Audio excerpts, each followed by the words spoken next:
Okay.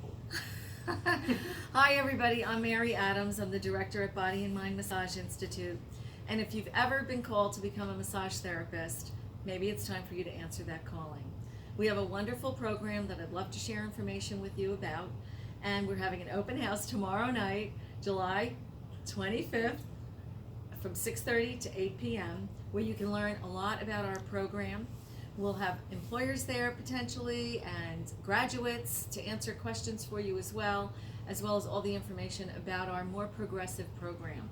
We have a wonderful class here that just started in the last couple of weeks. They're about to get on the massage tables and practice on each other a half-hour anterior body massage. They've already learned the face, the head, neck, shoulders, arms and hands, anterior legs and feet, and they're very excited to get practicing on each other. That could be you too. If you've ever thought about answering the calling to become a massage therapist, now is probably the time, as our profession is growing by leaps and bounds, and we'd love to talk to you about our program.